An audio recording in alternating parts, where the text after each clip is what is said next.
Hi and welcome to winemastery.co.uk. We are going to taste a Jacob's Creek Shiraz, actually been matured in whiskey barrels. So really interested to find out what this tastes like.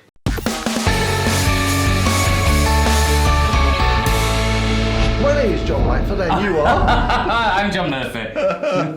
Okay. Whoa! So, should we have a look at the colour? Yeah, let's have a look. Yeah. So yeah, I don't think I've ever had a Shiraz. I don't think I've ever had a wine that has been finished off in whiskey barrels. I can't think. I mean, I know, you know, they are aged in lots of barrels, but never a whiskey one.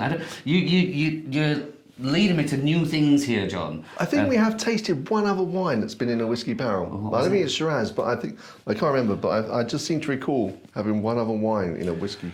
We'll have to have a look through the all the archives. Through the archives, yeah. So, nice and deep is that. Look at wow, that. it's really deep, isn't it? It's hardly any light getting through that at all. Beautiful looking. Yeah. All right, so get straight to the nose. Okay. Oh, that's nice. Ooh, it is. It's just got that right balance. It's not going and sort of scourging through your nostrils, but nice and smooth, but it's making its presence known. Yeah, that is nice and Shiraz-y, and if that's a word. Yeah, but what do you mean by Shiraz-y? That black currant. Blackcurrant. The blackcurrant, almost a spiciness in there. Yeah, this. Are you getting blackberry as well? Yeah, well, in my mind, it's hard to fruit. differentiate the blackcurrant and the blackberry. Yeah. But I know what you mean. Yeah, on the nose, it's really particularly difficult, isn't it? But nice, but it's there. It's in your face. It's nice. Yeah, but it's not in your face in an overt way. It's just nice and smooth and yeah.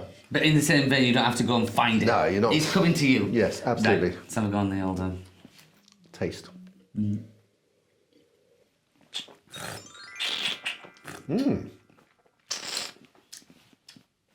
That's very nice. Very nice indeed. That's still happening. That is still happening. It's very smooth, isn't it? Very nice mouthfeel. The taste hits you, and sort of think, oh, that's really nice. What can I taste? What can I taste? And it stays with you a while. Then it starts to change. It dips slightly, but then it just sort of, I'm saying sort of like it dips to about 40%, and it just holds, and it's holding still. It is, but that's I won't say perfection. I won't say perfection at all, but it is a really good example of Shiraz there. This is everything I expect from the Shiraz. First of all, you get that flavour, the juiciness, the black currant in there, or the blackberry. I'm saying, but then the tannins, wait a second, then the tannins comes in, but just kind of tickles a little bit, then lets you carry on with, like you say, not quite 100% of what the flavour was, but it lasts there, and it's staying in there. It's still quite a lot of flavour. So for me, that is a good typical Shiraz, and yeah, nice. Yeah. I mean, this one costs £12, and I have to say, for some that we've tried at sort of below £12, sort of £10 mark, this £2, these 200 pennies are really worth it. This holds so much more. You know, when I'm talking about if you want to actually sort of sit down and actually just, really think about what you're drinking and enjoy it rather than just sort of, chatting with people and having a glass of wine in between. And if you want to know what Shiraz is like, this is a good stereotypical Shiraz. Yeah. Now, can you taste the whiskey in that at all? I can't. I actually think I get it on the nose. Yeah, and I'm trying as well. I've been sort of thinking, is that going to come into this combination somewhere? But I'm just not finding it. But I don't know how. I just think when I smell it, I can't taste it when we're drinking it. But in terms of the smell, there's just that edge of whiskey that you get obviously from the barrels, I guess. Yeah, that same. Yeah.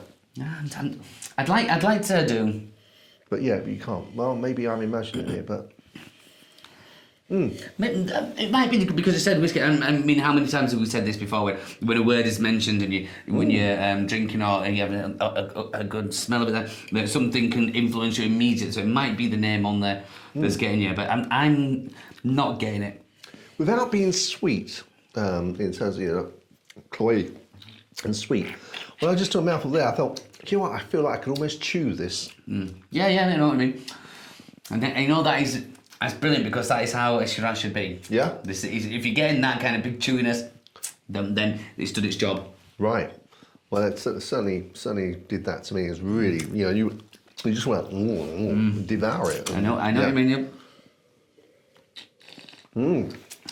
Okay. Let's move on to pairing. Pairing. We can put that. I've already got mine. Okay, I think I've got mine. Do you want to go first, or? I'll make it real quick. My pairing with that would be Gabine. Gabine, which is an Irish cheese, and I'm only saying that because Gabine is it's a wash rind. How do you spell that? Gubeen. Gabine. Okay. I think it's quite easy to find. But it's a wash rind cheese and very unusual flavour. It splits the room for me when I do it on tastings. But there's a definite. What? Because of the smell. No, because it's that like who likes it, who doesn't. Because you get that. But I reckon that with that washed rind flavour, but a powerful washed rind flavour, because a lot of washed rind cheeses smell a lot, but they don't have a lot of flavour. They can be quite mild and sweet. The Gabine doesn't. The Gabine, it's got it's a really smelly cheese, and the flavour's there as well. And I reckon that would be just beautiful with that. Excellent. I've never tried that cheese, so I'll have to give that a nice cheese. Gabine. Thank you very much. I look forward to that. So for me, I was thinking this would obviously go. Although Malbec is supposed to be the wine for steak. Yes, yeah. I would put this with steak. I think that the tannins and the protein in the steak would go down very well indeed. Again, also I think if you were having something like a beefy pasta, bolognese pasta, I would also put this in with that, and also a stew. Yeah, I don't think you're going to go wrong with any of those things. So as you just say in those, I'm thinking, yes, ticks all the boxes. Yeah, absolutely. Very nice indeed. And actually, I have to say, although it hurts me to do it, it's. I'll say it, force it out, John, force it out. it's worth £12. I've said it. You're all right. I'm sure there's I'm still standing. There's therapy somewhere for you. Yeah. Yeah, I'm completely with you. £12. I'd pay that every day of the week for that, which is, I'd say, a really good example of a Shiraz. It's all right. Then I would enjoy. I would sit down and enjoy that. I can find no fault in that. Okay, so now the score. Right, I'm not gonna get overly excited because I was thinking exactly the same.